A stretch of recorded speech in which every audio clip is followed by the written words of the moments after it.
Hi, എല്ലാവർക്കും നമസ്കാരം. ഇന്ന് ഞാൻ നിങ്ങളുമായിട്ട് പങ്കുവയ്ക്കാൻ പോകുന്നത് കുറച്ച് ചെറിയ വലിയ കാര്യങ്ങളാണ്. അതെന്താണെന്ന് ഞാൻ പറയാം. ആദ്യമായി നമ്മൾ മനസ്സിലാക്കേണ്ടത് നമ്മുടെ ആത്മവിശ്വാസം. അതാണ് നമ്മൾ ആദ്യം നമുക്കുണ്ടാക്കേണ്ടത്. പിന്നെ നമ്മുടെ ഭയത്തെ എങ്ങനെ ഇല്ലാതാക്കാം.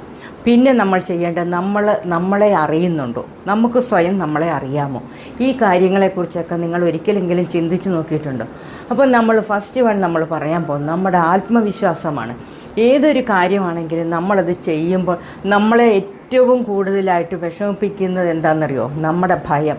ഒരു സംരംഭം നമ്മൾ തുടങ്ങണമെന്ന് ആഗ്രഹിക്കുകയാണെങ്കിൽ നമ്മൾ ചിന്തിക്കും, അയ്യോ അത് നഷ്ടത്തിൽ കലാശിക്കുമോ, അതുകൊണ്ട് എന്തെങ്കിലും സംഭവിക്കുമോ, അല്ലെങ്കിൽ അത് പൊട്ടിപ്പോയ ആൾക്കാർ എന്ത് പറയും, ഞാൻ എങ്ങനെ സാമ്പത്തിക നഷ്ടം നികത്തും, ഇങ്ങനെയുള്ള പല ചിന്തകൾ നമ്മുടെ മനസ്സിലേക്ക് കടന്നു വരുമ്പോൾ നമ്മളെ അത് പുറകോട്ട് കൊണ്ടുപോയിക്കൊണ്ടിരിക്കും. നമുക്കത് ചെയ്യാൻ പറ്റാതെ വരും.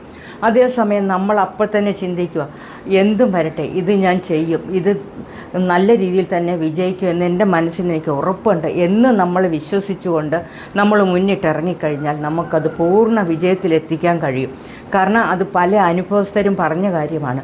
എപ്പം നമ്മുടെ മൈൻഡിനെ നമ്മൾ ഡിസ്റ്റർബ്ഡ് ആക്കുന്നു, നമ്മളെ കൊണ്ടൊന്നും കഴിയില്ല എന്ന് നമ്മുടെ മനസ്സിനെ നമ്മൾ പറഞ്ഞു പഠിപ്പിക്കുന്നു, ആ നിമിഷം തൊട്ട് നമ്മുടെ ലൈഫിലുണ്ടാകുന്ന പുരോഗതി തടസ്സപ്പെട്ടുകൊണ്ടിരിക്കുകയാണ്. അതാണ് ഏറ്റവും ഇമ്പോർട്ടൻ്റ് ആയിട്ടുള്ള കാര്യമാണ് ഭയം. നമ്മൾ ഒരു സ്ഥലത്ത് നമ്മൾ പോകാൻ ഇറങ്ങിയ, അയ്യോ അവിടെ പോയാൽ എന്താകും, അയ്യോ അതല്ലേ അങ്ങനെ ചെയ്താൽ അത് ശരിയാകുമോ. അതുപോലെ തന്നെ നമ്മളൊന്ന് ഡ്രൈവിങ് പഠിക്കാൻ പോകുന്ന ആൾക്കാരുടെ ആദ്യത്തെ പേടി, അയ്യോ എതിരെ വണ്ടി വന്നാൽ ഞാൻ എന്ത് ചെയ്യും, എന്നെ ആ വണ്ടി ഇടിക്കുമോ, എൻ്റെ വണ്ടി തകരുമോ. ഇങ്ങനെയുള്ള ഭയം കൊണ്ട് പലരും ഡ്രൈവിങ് പഠിക്കാതിരിക്കുന്നു, പഠിച്ചവർ പോലും ഡ്രൈവ് ചെയ്യാതിരിക്കുന്നു.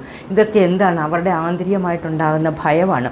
അതുപോലെ തന്നെയാണ് നമ്മളെ അറിയുന്നില്ല എന്നുള്ളത്. നമുക്ക് ബാഹ്യമായിട്ട് നമ്മളെ അറിയാം, നമ്മുടെ ആന്തരികമായിട്ടുള്ള ആ ശക്തി നമ്മൾ തിരിച്ചറിയുന്നില്ല. ഏതൊരു വ്യക്തിക്കും ആന്തരികമായിട്ട് നല്ല രീതിയിലുള്ള കഴിവുകളും അറിവുകളും ഉണ്ട്.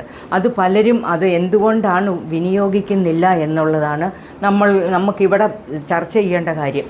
അതെന്താണെന്ന് വെച്ചാൽ, ഇപ്പോൾ ഒരു നന്നായിട്ട് ഡാൻസ് അറിയുന്ന ഒരാൾ, അല്ലെങ്കിൽ നന്നായിട്ട് പാടുന്ന ഒരാൾ, അവർക്ക് സ്റ്റേജിൽ കയറി പാടാൻ പേടി.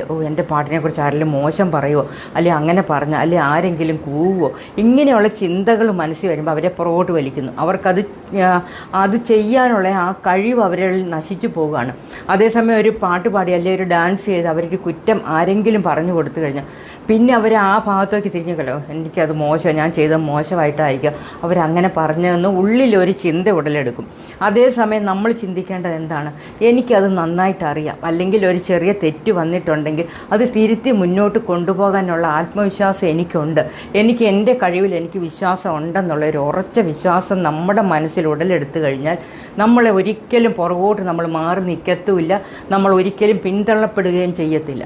അപ്പം നമ്മൾ ചെയ്യേണ്ട കാര്യം, നമ്മൾ ആദ്യം ആത്മവിശ്വാസം വളർത്തിയെടുക്കുക. ഉള്ളിൽ നമ്മുടെ ഭയത്തെ നമ്മൾ തുരത്തി കളയുക. അതായത് നമ്മൾ വേരോടെ പിഴുത് കളയുക. ഏതൊരു കാര്യം നമുക്ക് ചെയ്യാൻ തുടങ്ങുമ്പോഴാണ് ഭയം. അത് ചെയ്തു കഴിഞ്ഞാൽ നമ്മൾ അതിൻ്റെ വിജയത്തിലെത്തിക്കഴിയുമ്പോൾ പിന്നീട് നമുക്ക് ആ കാര്യത്തിൽ ഭയം തോന്നത്തില്ല. എല്ലാ കാര്യവും അങ്ങനെയാണ്. നമ്മുടെ ഉള്ളിലാണ് ഓരോന്നും രൂപപ്പെടുന്നത്, അല്ലാതെ മറ്റുള്ളവരല്ല നമ്മളെ പുറകോട്ട് വലിക്കുന്നത്. നമ്മുടെ ഉള്ളിലെ ചിന്താഗതിയാണ്. നമ്മളെപ്പോഴും എന്ത് പോസിറ്റീവായിട്ട് ചിന്തിക്കുന്നോ അത് നമ്മുടെ ലൈഫിൽ സംഭവിക്കുമെന്നുള്ളത് 100% ഉറപ്പുള്ള കാര്യമാണ്.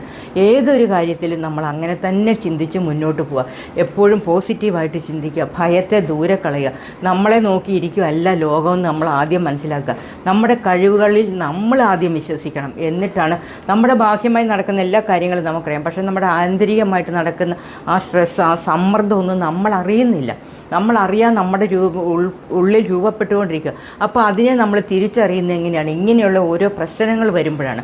നമ്മളെ ആരെങ്കിലും മോശമായിട്ട് പറയുമോ, അല്ലെങ്കിൽ നമ്മളെ എന്തെങ്കിലും ഒരു നെഗറ്റീവ് കമൻറ്റ് കിട്ടുമോ ഒക്കെ ചെയ്ത് കഴിയുമ്പോൾ നമ്മൾ ആകെ വേവലാതിപ്പെടുന്നത് എന്തുകൊണ്ടാണ്? നമ്മുടെ ഉള്ളിലുള്ള ആ ശക്തി നമ്മൾ തിരിച്ചറിയാത്തത് കൊണ്ടാണ്. അപ്പം നമ്മൾ ചെയ്യേണ്ടത് എന്താ? നമ്മുടെ ഉള്ളിലുള്ള ശക്തിയെ നമ്മൾ ഉണർത്തിയെടുക്കുക. അത് നിരന്തരമായിട്ട് നമുക്കതിന് കഴിയും, നമുക്കത് ചെയ്യാൻ പറ്റും എന്നുള്ള ആത്മവിശ്വാസം ഉള്ളിൽ വളർത്തിയെടുക്കുക. അങ്ങനെ ചെയ്യുക. അങ്ങനെ ചെയ്തു കഴിയുമ്പോൾ നമ്മളെ ആരും പിന്നോട്ട് വലിക്കത്തുമില്ല. നമുക്ക് ഏത് കാര്യത്തിലും മുന്നിട്ടിറങ്ങാനുള്ള ഒരു കഴിവുണ്ടായി വരും. പിന്നെ നമ്മളെപ്പോഴും പറഞ്ഞു കേട്ടിട്ടില്ലേ, എന്തെങ്കിലും ഒരു പ്രാർത്ഥന ചെയ്തു കഴിഞ്ഞാൽ ഉടനെ ഓം ശാന്തി ശാന്തി ശാന്തി. ഇതെന്നോട് പലരും ചോദിച്ചൊരു കാര്യമാണ്, ഈ 3 ശാന്തി പറയുന്നത് എന്തിനാണ്? ഈ ശാന്തി എന്ന് പറഞ്ഞാൽ എന്താണ്? അതറിയാതെ ഒരുപാട് പേരുണ്ടെന്ന് എനിക്ക് അറിയില്ലായിരുന്നു, അതറിയാത്തവരുണ്ടെന്ന്. പക്ഷേ എന്നോട് പലരും അത് ചോദിച്ചപ്പോഴാണ് ഞാനത് പറയുന്നത്. അപ്പോൾ നിങ്ങൾക്ക് കൂടി മനസ്സിലാക്കി തരാൻ വേണ്ടി ഞാൻ പറയുവാണ്. ആദിത്യ ഓം ശാന്തി എന്ന് പറയുന്നത്, ആ ശാന്തി പറയുന്നത് എന്താണെന്ന് വെച്ചാൽ പ്രകൃതി ദുരന്തങ്ങളിൽ നിന്നും അതുപോലുള്ള നമുക്ക് വരുന്ന പകർച്ചവ്യാധികൾ, നമ്മൾക്ക് തടയാൻ പറ്റാത്ത പല കാര്യങ്ങളുണ്ടല്ലോ, സുനാമി പോലുള്ള കൊടുങ്കാറ്റുകൾ, അതുപോലെ നമ്മൾ ഉദ്ദേശിക്കാതിരിക്കുന്ന ഇപ്പം കോവിഡ് എന്നുള്ള കാര്യങ്ങളൊക്കെ വന്നിങ്ങനെ പല കാര്യങ്ങളും നമ്മുടെ ലൈഫിനെ താറുമാറാക്കാറുണ്ടല്ലോ. അപ്പോൾ അതിൽ നിന്നുള്ള മോചനമാണ് ആദ്യത്തെ ശാന്തി, പ്രകൃതി ദുരന്തത്തിൽ നിന്നുള്ള. പിന്നെ രണ്ടാമത്തെ ശാന്തി എന്താണെന്നറിയാം, ഭൗതികമായിട്ടുള്ളത്. അതായത് നമ്മുടെ ലൈഫിലുണ്ടാകുന്ന ഓരോ പ്രശ്നങ്ങൾ, കുടുംബ പ്രശ്നങ്ങൾ, സാമ്പത്തിക ബുദ്ധിമുട്ടുകൾ, വഴക്കുകൾ, അപവാദങ്ങൾ, ഇതിൽ നിന്നെല്ലാം നമുക്ക് മോചനം തരണേ. അതാണ് രണ്ടാമത്തെ ശാന്തി. മൂന്നാമത്തെ ശാന്തി എന്താണെന്ന് വെച്ചാൽ ഞാനും നീയും ഒന്നാണ്. അതായത് ദൈവവും നമ്മുടെ ഉള്ളിൽ ദൈവം വസിക്കണേ. അതായത് ദൈവം എന്ന് പറയുന്നത് നമ്മുടെ മനസ്സാണ്, നമ്മുടെ മനസ്സിൽ ദൈവം ഇരിക്കണേ.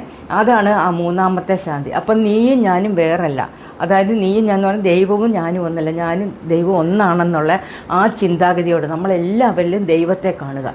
ഏതൊരു വ്യക്തിയും നമ്മുടെ മുന്നിൽ വന്ന് നിൽക്കുമ്പോൾ നമ്മൾ ദൈവമാണെന്ന് വിചാരിച്ചുകൊണ്ട് അവരോട് ഇടപെടുക. അതാണ് 3 ശാന്തി. ഇപ്പോൾ ഏകദേശം മനസ്സിലായി കാണുമല്ലോ. എൻ്റെ വീഡിയോ ലോങ് ആയി പോകുന്നതുകൊണ്ട് തൽക്കാലം നിർത്തുന്നു. മറ്റൊരു വീഡിയോ കാണും വരേക്ക് ബൈ ബൈ, സീ യു. അടുത്ത വീഡിയോ കാണാം. ബൈ.